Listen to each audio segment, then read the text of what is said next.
Page 94, the Private Eye podcast. Hello and welcome to another episode of Page 94. My name's Andrew Hunter-Murray and I'm here at the Private Eye offices with Helen Lewis and Adam McQueen. We are here off the back of last night's Paul Foot Award winner announcement spectacular. We are here with our own bits of extraordinary truth-telling today. So we are going to be talking about media ownership. We're going to be looking at anti-woke AI. And we're going to be looking at my own foray into campaigning journalism on behalf of Pavements. So that's all coming up later. But first, Adam, there's been a thrilling bit of news about the Telegraph. I think thrilling might be pushing it. I do my best to talk it up. There's been another bit of news about the Telegraph. Okay. After 2 years of bits of news about the Telegraph. Yes. This is developments in the ongoing non-sale of the Telegraph, which, how much do we need to recap for readers? A limited recap.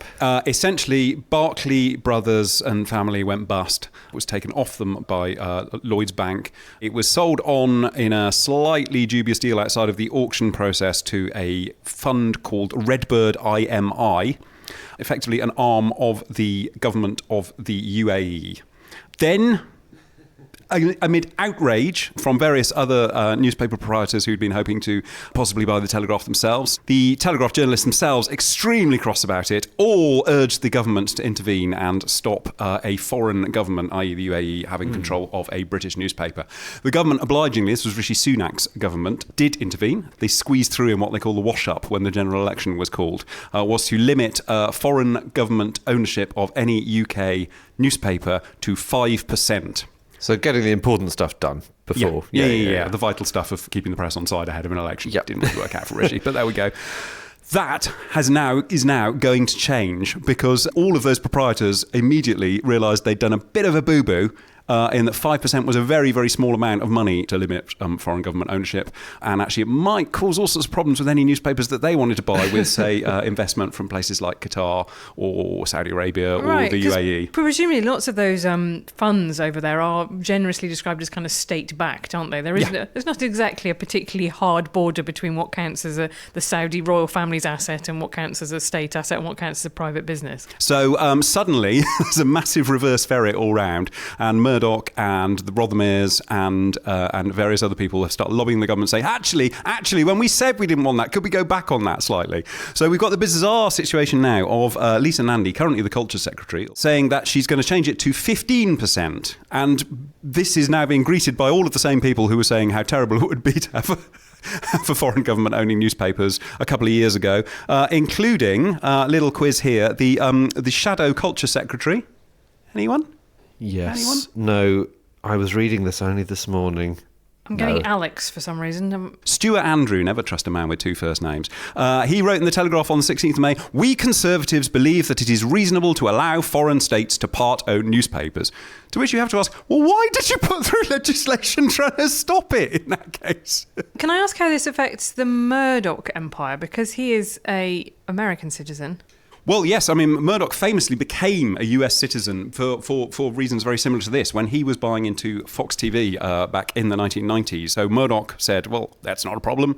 And it was a very bad Australian accent. And this is the least humble day of my life, he said. He said, now I'm all American. I was still Cockney, wasn't it? That was Dick Van Dyke. I don't know what happened. So he just became American rather than... He became American, okay. Yes. Yeah, in order to buy Fox. Can I check, Adam? I know the Telegraph had to sell itself off because of this change in the rules, but no one was willing to pay the asking price, which was something huge, like 600 million, 500 million. Redbird IMI paid 600 million. They have now since then flogged off 100 million's worth in the form of the Spectator. Yeah. So it's 500 million is the amount that they are looking to recoup. And since they are now banned by law from keeping the newspaper, obviously they want to make their money back. But no one's willing to pay it. No one so far has been willing to pay it. Does this rule change mean that they will be able to sell it off? Well, in another slightly complicated and difficult to understand transaction, what appears to be happening is that not Redbird IMI, but Redbird Capital Oh, God. Okay.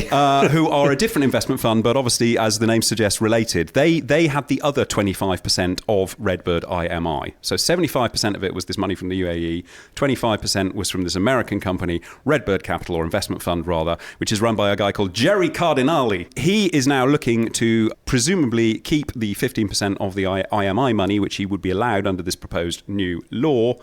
Yes. But the rest of it will be non-government money, which he's raising from various sources in the US, with an eye to expanding the Telegraph massively in the US, where it's very, very gung-ho and kind of into that slightly Trumpy, MAGA-ish kind of vibe that it's got going on at the moment. So is the likely result of 2 years of you following every twist and turn of this mad saga going to be that essentially the same people who wanted to buy it at the start are going to buy it? Some of the same people. 25% of the same people. Right, okay. But with a lot less involvement from the UAE. I mean, it's a bit like lots of other bits of British national infrastructure. You know, you hear that our water is owned by a Canadian pension fund. And you think, how? And the trains are owned by a whole rainbow coalition of countries from across the world. Most big new buildings in London are owned by the Qatari Investment Authority, yeah. Yeah, it's just, there's a whole patchwork, isn't there, of other random owners, or newspapers owning other newspapers, or newspaper groups owning things that you wouldn't expect. So places that are owned by the Mail, for example, like the Mail Group,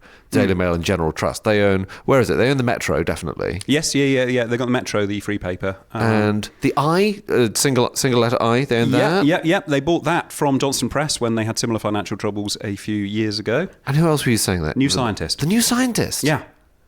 I mean, even they think it's quite weird because they put the Eye and the New Scientist in a separate wing of the company. Probably a lot of people don't realise that even the people you think of as being the proprietors of newspaper companies aren't necessarily the outright holders. So Rupert Murdoch, for instance, do you know how much of News Corporation he actually owns the shares of? I would have assumed 100%. 23%. 14. 14. But hasn't he got special voting shares? He certainly does. He's got very special magic shares. So what's he done with the other 86%? Well, he never had it. He never had it? Well, interestingly, some of that was owned by a investor with connections to the Saudi government and royal family. The Saudis are busy owning the Independent, aren't they? They do own a 30... Well, when we say the Saudis, this is where... They love a free press, just not in Saudi Arabia. This is where a slight mystery still remains, because despite an investigation by Ofcom and the Competitions and Markets Authority, they were not able to clear up precisely who the ultimate beneficial owner of the 30% in both the Independent and the Evening Standard was. I'm sorry, it's a Saudi businessman, isn't it? Slash... person it's with way more some complicated than that. These the financial government? things are. It's Cayman Islands-based funds, which was 50% owned by Mohammed Abul Jadayel, I think I'm pronouncing that right, Abul Jadayel, and the other 50% by another investment fund, which was very strongly connected to a state-owned bank in Saudi. This is giving me the same kind of brain bleed as I had when I was trying to work out about exactly what form of financing has been got by Donald Trump Jr.'s crypto business from the UAE, and it's a state-backed UAE fund is now going to buy $2 billion worth of the stable coin from World Liberty Financial, which is the Trump family's crypto business. And after a certain point you go, I see how all of these people get away with sharp practices, shall we say, because no normal human can understand these labyrinthine... Almost like the thing has been set up to disguise things, isn't it? And make it all look a bit murky. I mean, famously, you don't actually have to declare who your proprietor is at all. The Jewish Chronicle, famously, we do not know who effectively owns the Jewish Chronicle since that takeover in 2020. It was a consortium fronted up initially by Robbie Gibb, BBC board member, former spin doctor Theresa May, wasn't he? He has now, as Slicker was looking into this in their most recent accounts, which are very, very limited. I mean, literally, they are limited accounts. They're all they have to do. They don't have to do full profit and loss statements, so you can hide an awful lot of... Is that because of their size? Yes. It's just you're under a certain size. The turnover. Slicker was suggesting, I mean, there were debts which presumably related to the purchase of the Jewish Chronicle back in 2020 of 3.8 million, which have mysteriously disappeared from the accounts, which suggests that people are putting money in and then writing debts off, because you don't really go into newspapers to make money. No, people wanted a community newspaper, I think. Yeah, absolutely. One with a particular editorial line. It's been, the Jewish Chronicle has been very strongly pro-Netanyahu, and I think there's people who really wanted that chunk of the newspaper market to exist. Yeah, and to go back to the Indie and the Evening Standard, I mean, famously, the majority shareholder in them is Yevgeny Lebedev, another friend of the podcast. Friend of the pod. Yeah. The Standard, I just look at their accounts, they're losing £18 million a year. And they are kept going by shareholder funding, which is received on a regular basis each month, which sort of suggests Yevgeny's popping around to put 50p in the meter to keep the lights on. That's surely unsustainable. The Lebedev money, of course, comes from his dad, Alexander, who is a very famous Russian businessman, former member of the Duma, and subject to, since the invasion of Ukraine, sanctions by various countries. Fortunately, not our one, although he did step down as a director of The Independent, curiously, in May 2022. Guess what else the Indie owns these days? The Natural History Museum. No, that's too weird. BuzzFeed UK, owned by the Indie. Such as it is. I mean, they closed down BuzzFeed News, didn't they? And I don't know anyone who works there anymore after a time, and it seemed like everyone was joining BuzzFeed. Well, there was that amazing point where they were hoovering up absolutely every journalist in Britain, weren't they? They named all of their meeting rooms in their office after biscuits. And then sort of ended up having sort of redundancy meetings in custard cream or leaving drinks in bourbon. Yes, the Atlantic's meeting rooms are named after famous Atlantic writers, and I do always feel when I go have a meeting in the Plath room in DC, I just think, a bit much. Yeah. Daddy, you bastard, you lied. Yeah. You mentioned the Mail and and obviously now the Eye and the New Scientist as well. Entirely owned by Lord Rothermere. About 4 years ago, bought up everyone else's shares and now owns it outright as a private company. That's how to do press barreling right. That and calling your son Veer, I just... Well, calling your son Veer and giving him a very high-profile job within the company as well, it always helps, doesn't it? Yeah. Exactly. Yeah. Well, still publishing endless stories about Nepo babies on the Daily Mail website. I've got a question, Adam. Some of these newspapers that we're talking about are, as you say, like the Mail, it's 100% owned by one person or one family. Some of them are owned by much more dull committees of people who are just working away at different bits of it. Is one model or another better? Instinctively, I would assume that the boring committee model is better than the kind of Elon Musk style one quixotic person at the top controlling it. But I might be wrong. I'm going to say Reach disproves that theory quite quickly, doesn't it? Given that it's run that business into the ground with incredibly heavy SEO chasing, heavily bespattered with adverts. Isn't the best model, much as it's going to pain you to say that, the Guardian model, where you just get to be a non-profit and, for a long time lost a lot of money, but you don't have to answer to any body, really, apart from the values in which you were set up to execute. It very possibly is. I mean, the Scott Trust, which owns The Guardian, its actual aim and policy, what it has to do is to secure the financial and editorial independence of The Guardian in perpetuity and safeguard its journalistic freedom and liberal values, free from commercial or political interference, which all sounds very, very grand, and a lot of people who have now left The Observer I was going to say, sort of felt they weren't quite, they might have been meeting the letter of that, but maybe not the spirit of that. Is it like one of those things where there are three circles, they're all interlinked, but you can only do two of them? You can only have two hobs on at any one time, and it's like, make money, do journalism, tell government what to do. Be political, yeah. Yeah. So Guardian, for a long time, was doing journalism but not making money, or telling the government what to do.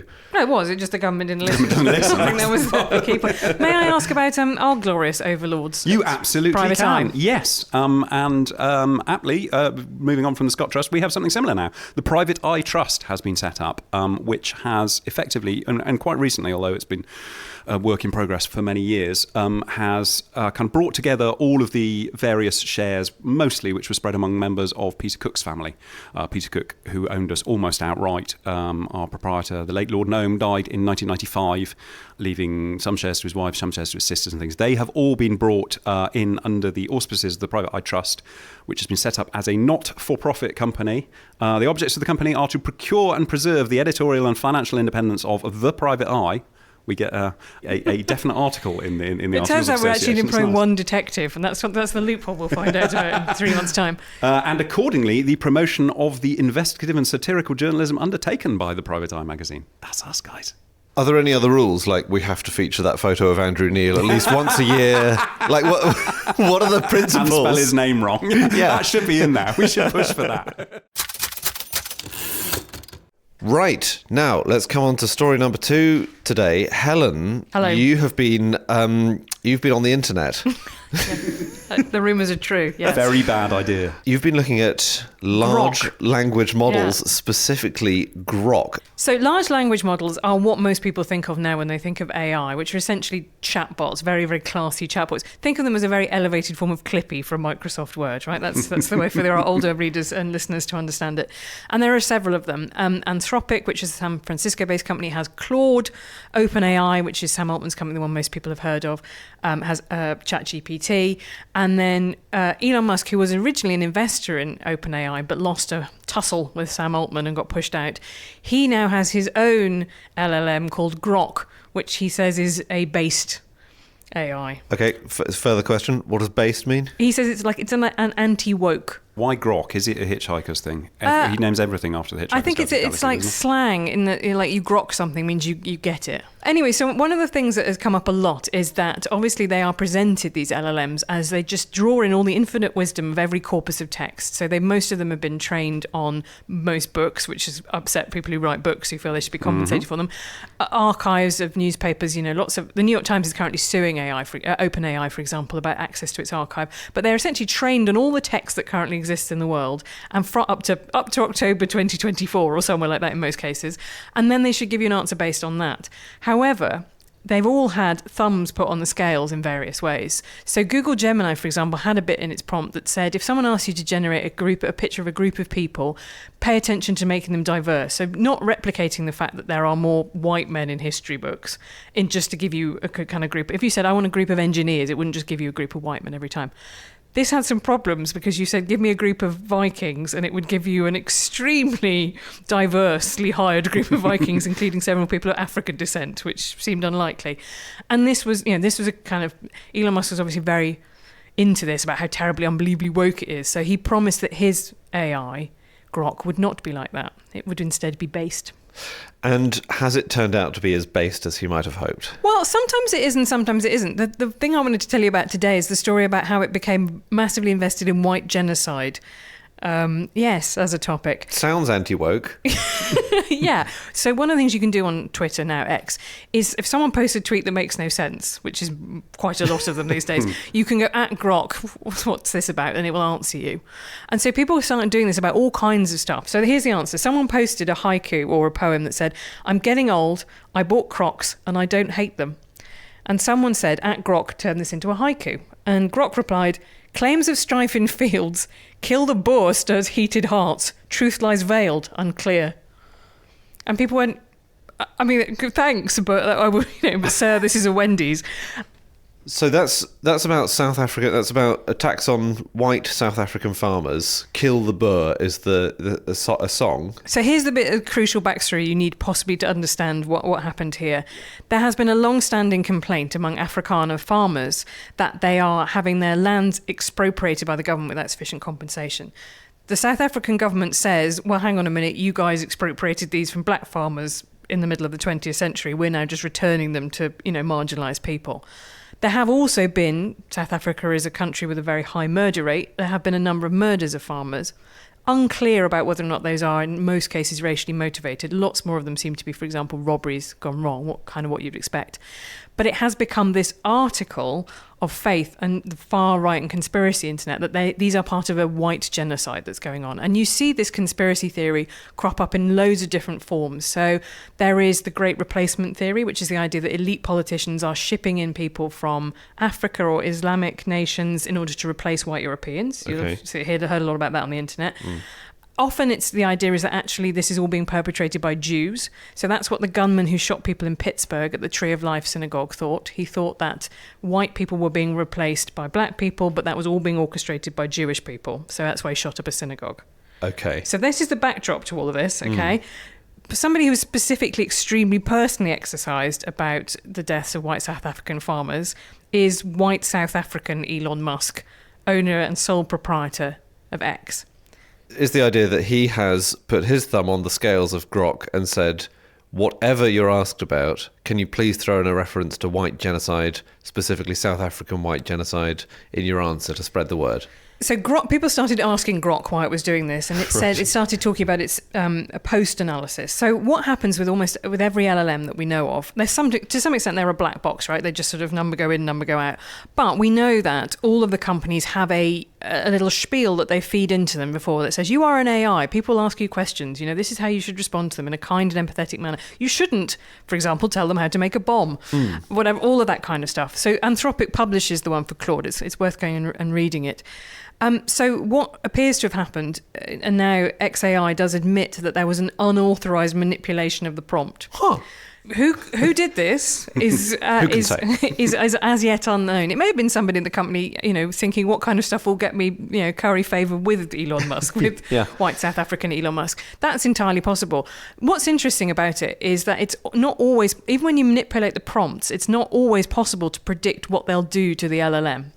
Grok was throughout this still saying, this is a contested idea. It just kept bringing it up all the time, right? It didn't definitively say it was true. It's like a sort of racist uncle at the dinner table, basically. It's just always going to bring it back. I'm just saying. Yeah. But okay. You're right to bring up the Kill the Boer is this Shoot the Boer, Shoot the Farmer is a song that is sung by the leader of the Economic Freedom Fighters, which is the Black Nationalist and Communist Party. Used to be sung by the ANC, although they went, it had its time during apartheid. We think we can move on now. He won't. But the kind of, it is one of those things that is a kind of fixation. It just gets seized on and it becomes a kind of meme, right? That this is actually what all black South Africans would like to do if they had their way. White South Africans should be afraid. And it's not just in the fringes, is it? Because, the Trump government have just offered asylum to a load of 60 Afrikaners have been granted refugee status by Trump and flown over. And he's been tweeting about that since 2018, I think he was talking about it. Their applications were processed in South Africa and then they were put on a plane, which is not normally how persecution works, I should say.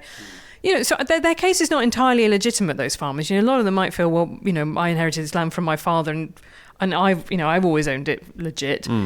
But the fact is that it has become a kind of meme. So it's interesting that somehow it ended up in the Grok prompt. And what I think is very useful about this, so Anthropic did a thing with Claude last year where they prompted it to whatever it was kind of asked about, it would start replying about the Golden Gate Bridge. They made it basically, they engineered it to be obsessed with the Golden Gate Bridge, which is very similar to what happened with this.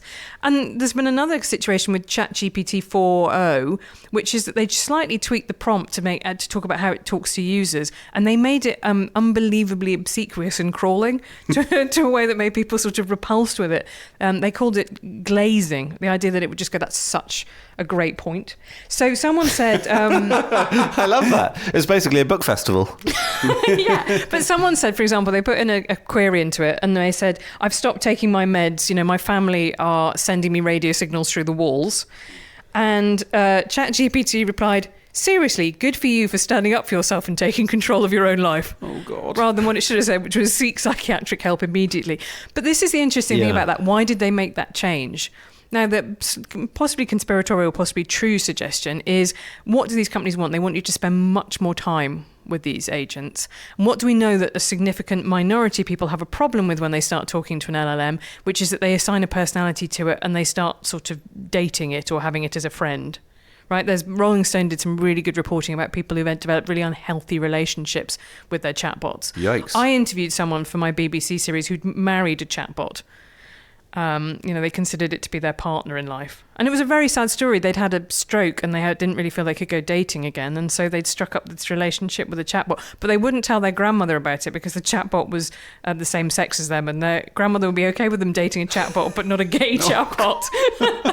Anyway, but this is what I mean. So hopefully what these stories are doing and what the kind of Grok white genocide saga reveals is that these are not entirely mystical, impenetrable oracles that are like the Wizard of Oz, right? There is someone behind the curtain. Right. And what they do might not necessarily be as straightforward as going, do please tell everybody that white genocide is happening. But you can tweak things subtly within the prompt and they do end up having these outcomes. Only last week Grok was also saying, well, the number of people who died in the Holocaust is also disputed.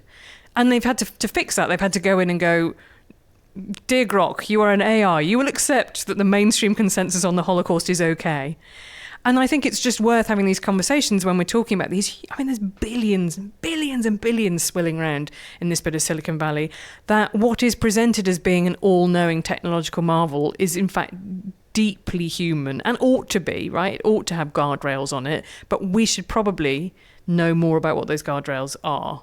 So you can see the system prompts that go into it. Claude, they publish the prompt. It's really useful. It's very useful to be able to compare different versions of the prompt and be much more open. This is why OpenAI was initially founded as a not-for-profit, right? It was the idea, is it going to be very open source, very open. This was for the development of humanity. However, then they decided that the only way to get all the investment they needed to buy all the graphical processing units required this huge amount of computing power. The only way they could do that was through raising a huge amount of funding as a private commercial company. That's how Sam Altman presents it. So you have all these things that are simultaneously supposed to be so powerful they threaten the future of humanity, but also mystical oracles that we can't possibly inquire further into, and they just sort of move among us like unicorns. What could go wrong? What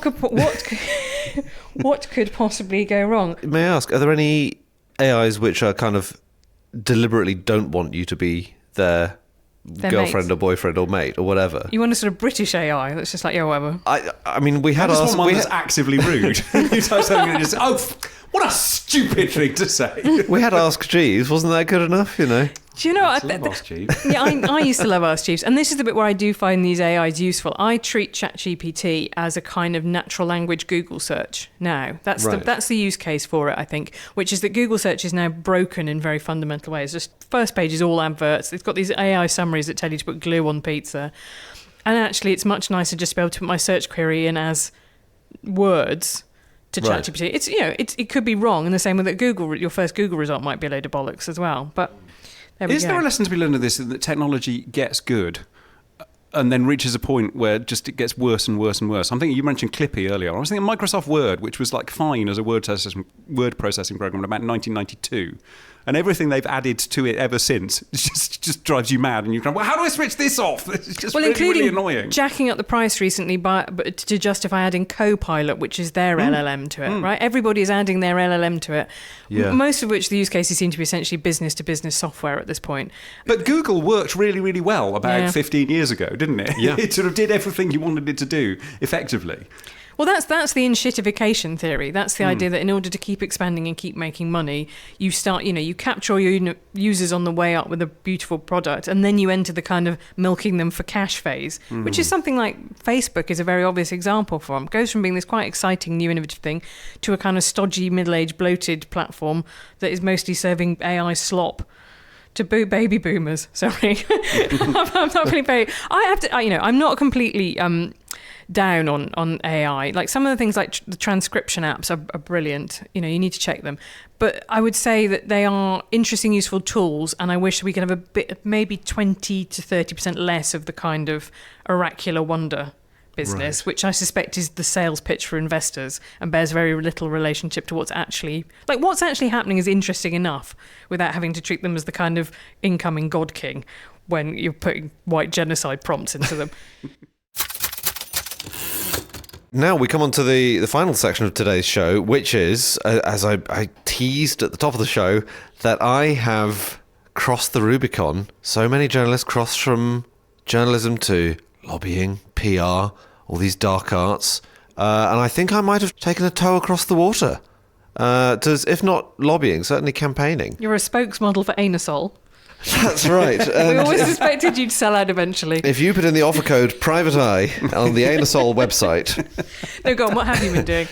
You will remember, because you tease me about it on a weekly basis, you two, that a few months ago we talked about like electric cars and like charging and how the process is quite complicated and maybe doesn't need to be quite as complicated as it is. What I remember is that you were trying to get essentially the cable point from your house to the curb, yes, which involved going through the pavement, which then your council had a view on and every man and his dog had a view on. Absolutely. And thus was born the superhero Gully Boy. Not even Gully Man. I'm 37. Gully Kid. So that's basically it. And I was in the middle of what turned into, I think, a 10-month process of paperwork, which, happy to relate, turned into an hour and a half process of actually installing this thing. It was installed. I've moved on with my life. Because we're talking about it now. So we'll just finish this now, shall we?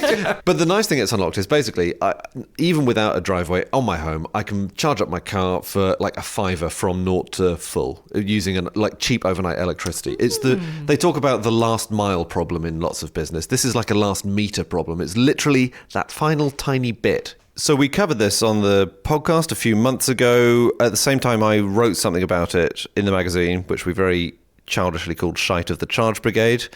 And then I got an invitation from a group called EVA England, who represent specifically drivers of electric cars, to go to Parliament, where they were having an event for MPs to talk to them about how this is going, like how the transition is going and how it can be improved. And their basic contention is there is a lot of attention being paid to electric car manufacturers, Right. Can we lure a factory here or there? Can we get a battery factory? All of that stuff. And there's lots of attention being paid to charge point operators, who are the people who build, out of motorway services, the big banks of really rapid chargers. That's a big row in the US about whether or not the Biden administration promised to build all of these charging points, and actually how many of them did it actually manage to get through planning permission in the time, right? But no one is paying. You're saying no one is paying attention to you, the little guy, gully guy. The actual driver experience is a completely different thing. And it's all very well, like, Labour have been mucking around with the date by which new cars will have to be electric. Specifically new cars, 90% of car purchases are like second-hand. But it's all very well to decree something, but actually if you don't make it easy for drivers, you're going to have this growing body of people who think, well, that looks like a pain, I can't be bothered, I'm not going to make the switch, which would be a really big failure of policy for the government. So the event was like gathering a few electric drivers together just to talk to MPs. But the thing is, you don't get a huge captive audience. They don't actually let you go into the chamber, just nip in after PMQs and say, hi, everybody, quick point. You have to get them to come to you. You're the honey trap. I was the honey. Yeah. What you have to do is you have to hold a thing called a drop-in event. You have to be hosted in Parliament by an MP. So you have to get one MP who actually cares about this thing at all. They will then book you a room. You go to the room, and you have invited MPs along. Who's your MP? The MP for this one was a guy called Perrin Moon, who's down in Cornwall. Crazy name, crazy guy. The MPs hopefully come to you because you've sent out an invitation, you've notified them, blah, blah, blah. It's gone on the mailing list, like these drop-in events are happening today. So the event after us was something about rugby, MPs live in this sort of perpetual freshers fair where people are That's what I was going to say. It's going around and getting all the best Yeah. freebies and the best biscuits on the best stalls, isn't it? It's a bit of the procedure that I really hadn't known anything about. I'd never seen one of these things happening before, obviously, because they're not televised. It's much more one-to-one briefing. But they're not televised. I know, God knows why not. I did have visions of, well, I imagine that this will be on the 6 o'clock news, maybe the 10, How lovely though. So did you got to kind of do your sales spiel about how important it is that you get across the gully problem, because that's putting people off? Yeah, and they were keen to say EVA England were keen to say, look, this is not you don't have to pitch the solution, right? You don't need to say, and this is why this amendment should be added to the planning bill. But basically it's the idea is you're telling MPs what your experience has been. And fortunately I was able to say, well, here's my experience. It was a bit of a nightmare. I imagine it could be made simpler in lots of ways. And you didn't get any money, I presume? No, Right. goodness no. Right, yeah. Which would Actually- be an ethical conflict, but you were just there as a citizen to offer your experience. Not only did I not get paid for it, I came back from a holiday I was on for one day. Oh, your family put up with a lot. So yeah, it was kind of fascinating, but it was a weird sort of insight into how MPs are getting their information, because obviously you're briefing people one-on-one, and bigger organisations will have the ear of ministers and things like that. Smaller organisations don't, of course, because there's such limited time to talk to ministers. I think that's stuff that people don't see in Parliament. APPGs are another good example of this, which is the all-party parliamentary groups, and there are on all kinds of stuff. Now, some of them we've written about in the magazine because they receive funding from lobbyists who are keen to push their own product or whatever it might be. But generally, there are all kinds of associations for MPs to get up to speed on weird little niche matters. And that's a hugely important thing, the briefing element of it, because you need, if you're passing a law, you need to know what the effects are going to be on the ground. And there are people who can brief you quite well. You know? It is one of the complaints about the way that the assisted dying bill has gone through, is that people haven't had enough time to really kind of get the briefings that they feel they needed to make the decisions they were going to make. Yeah, exactly. And people were sort of essentially buying policy off the shelf is another accusation you get in those situations too. Yeah. And so the aim of this, if you view it as a kind of lobbying exercise, which it kind of is, is it campaigning, is it lobbying? The aim of it is to get the planning bill, which is currently going through, amended. And it's such sort of boring, unsexy stuff. It really is. It's kind of very detailed and niche, but the effect is potentially quite big, which is that you need an amendment which will make it easier to get one of these things in, just so you can get across that last meter, And the government have already announced, if you're one of the big charge point operators, building the street furniture and all of this stuff, they've simplified that procedure. And this, I cannot believe this. They're changing it from being a license to being a permit. And that doesn't, I know.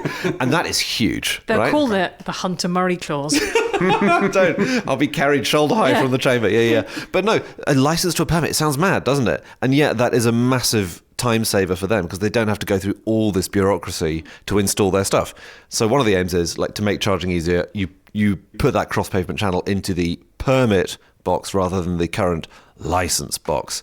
And these are the small things on which I think big policy matters kind of will live or die. Didn't you have any conversations with any MPs that made you think, you're great, or conversely, you're an idiot? Everyone I spoke to was quite engaged. I mean, I suppose the only people who go along to this. Yeah. And actually some MPs, so I invited my local MP who couldn't come, but sent along a representative from his office. You probably get people who, exactly as you say, self-select for... Your MP barked across his office. It's Andrew Hunter Murray talking about send another letter about Gullies. We'll have to send someone along. Yeah, but no, it was fascinating and recommended. Well, that's nice to have a bit of functional government in this podcast. Not something that comes along very often. Just about. I mean, I think the amendment won't happen in the Commons, but it may happen in the House of Lords. So and the Lords is where legislation actually gets changed, which is a whole other kettle of fish, because you have a lot more subject-specific experts in the Lords rather than... I mean, in the Commons, you just have to vote with your party normally, otherwise you're rebelling. So maybe they'll make you a Lord. Think about it, Lord Hunter Murray of Gully. Gully Lord. How with that? Is that better than Gully Boy? I suppose it's not impossible. I'll be a get crossbencher. some kind of gong for this, but that's not for me to say. It's not for me to say. Andrew Hunter Gully. Well, thanks for taking it seriously, guys. I was absolutely fine until you got to the bit where you said I cut short our family holiday. That was when I thought, nope, he's in the grip of a madness. He's gone. He's fully gone. Yeah. I think the funny thing was, the people I spoke to, I was trying to be positive about it and say, look, the thing you can do is unlock a £5 charge for millions of people who otherwise won't get it. I think probably a more effective way is to say, your constituents will really be furious and pissed off if you've decreed this thing and you've made it hard for them to get, or you have to pay loads for your charge. I suspect that MPs react quite well to irritated constituents rather than optimistic ones. Oh, but also, what were you saying it would cost to charge your car if you couldn't use your curbside one, if you had to use a commercial one? Well, it varies so much. That's the weird thing, because there's all sorts of stuff about VAT. The upper end is like, I don't know, 30 or 40 quid. Right, so if you say to your constituents, you can buy an electric car and instead of charging it for 40 quid, you'll be able to charge it for a fiver if I pass this. Right. When everyone worries about the cost of fuel and the government won't put up fuel duty now for over a decade because of worries about that. Yeah. Bingo, bango. It feels like a tempting offer. But look, I'm just Andrew Hunter Gully, Can I, in the spirit of this, suggest a practical solution for all of those people who say they can't park outside their house to charge the car? All round to yours. Absolutely. I will have my tabard on and I will be manning the gully with great cheer. Right. That's it for this episode of Page 94. What have we covered? Who owns New Scientist? We've covered Grok's hallucinations, white genocide, and pavement charging. And Gullies. It's tragic because there will be literally dozens of podcasts out this week that do the same three subjects, and what can you do? Come up with something more private eye-ish. Well, if you'd like something even more private eye-ish, why not buy the magazine, which has all this and more, so much more. It's available in shops, on newsstands, and it's also available at private-eye.co.uk, where you can get your subscription. That's it from this episode. Thank you very much to you for listening, and to Matt Hill of Rethink Audio, as always, for producing. We'll be back in 2 weeks with another one. Bye for now.